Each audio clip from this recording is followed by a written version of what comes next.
Tara, himayin natin ang isang kwentong siguradong mapapaisip kayo. Maligayang pagdating sa ating pagsusuri kung saan babalatan natin ang masalimuot at nakakaintrigang mga pahayag ni Narciso Olalo, isang lalaking matapang na nag-aaking siya raw ang piniling kasangkapan ng Diyos. Isipin niyo to, pwede ba talagang gamitin ang divine revelation para manalo sa kasino? Yan mismo ang pinakamalaking kabalintunan na pag-uusapan natin ngayon. Paano mo nga bababalansihin ang isang banal na utos na manggamot ng libre habang sa kabilang banda, umaangkin ka ng supernatural na swerte sa paglalaro ng roulette? Unang bahagi, ang inaangkin niyang pagiging pilining kasangkapan ng Diyos. Sinasabi ni Olalo na siya raw ang number one instrument ng Diyos para magpalaganap ng katotohanan. At alam niyo ba kung ano ang main rule niya? Bawal raw mangolekta ng pera. As in, zero. Dapat walang bayad kahit isang sentimo. Lubos na libre dapat ang kanyang panggagamot at pangangaral bilang pagsunod sa utos sa kanya. Pero teka, hindi lang yan simpleng healing Pinagsasama ng kanyang ministeryo ang medical na panggagamot at pangangaral. Claim niya, sa pamamagitan lang ng pagkarinig sa boses niya, pwede ka nang gumaling basta't may faith ka.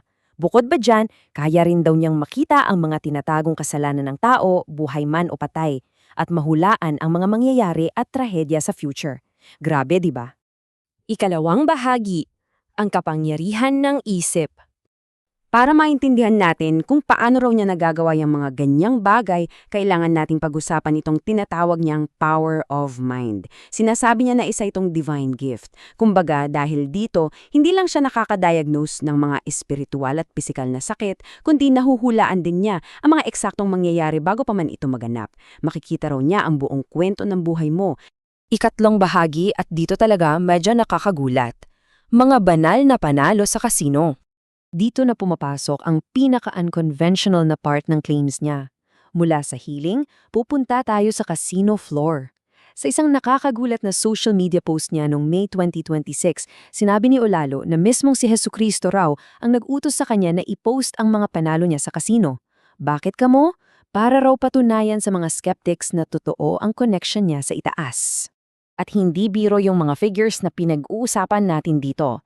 Ipinagmalaki niya na guided daw ng kanyang powers yung panalo niya sa isang jackpot na pumalo ng 90,000 Australian dollars. Para magka-idea kayo sa laki nun, hindi lang daw yun nag-iisa. Sunod pa raw ito ng 52,000, 8,500 at 6,000. Nilinaw naman niya na yung pera raw ay ginagamit para sa mga utos ng Diyos. Pero ang pinaka-wild na claim niya dito, nakuha raw niya yung pinakamataas na grand jackpot, hindi lang isa o dalawang beses, kundi 10 magkakahiwalay na pagkakataon. Yes, 10 beses! Para mas magets natin ang punto niya, ikumpara niya ang sarili niya sa isang kaibigang nagdududa. Pangalanan na lang atin na si Pedro. Si Pedro raw, 12 taon na naglalaro sa kasino, pero dahil puno ng pagdududa, kahit kailan hindi naka-jackpot ng malaki.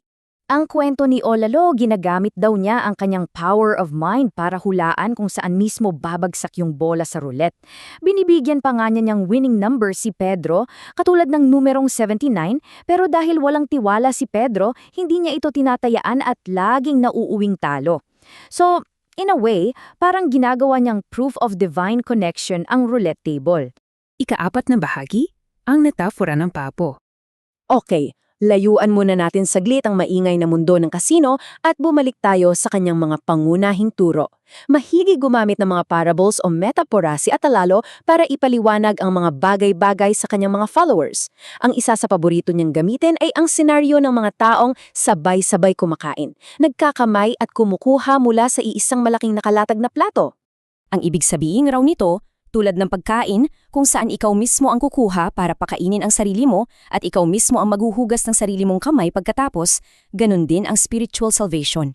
Ganap itong individual. Walang pwedeng gumawa niyan para sa'yo. Ikaw mismo ang dapat maniwala, magbago at magligtas sa sarili mo. Nakasalalay ito sa sarili mong desisyon. Ikalima at huling bahagi, 3 hakbang patungo sa kaligtasan.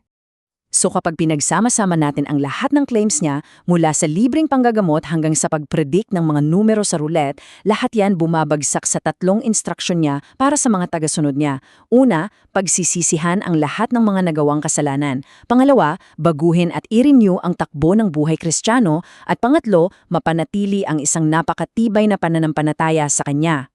Habang tinatapos natin itong pagsusuri, may isang malaking tanong na siguradong maiiwan sa atin. Ang otoridad ba ng isang nagpapakilalang modernong propeta ay nakasalay lang sa mga tradisyonal na himala at panggagamot o pwede nga ba talagang maging canvas ng divine proof ang isang umiikot na ruleta sa kasino? Isang nakakabigahing pagsasalubong ito ng pananampalataya, propesiya at mga hindi inaasahang patunay. Kayo, ano sa tingin nyo? Maraming salamat sa inyong pagsama at pakikinig.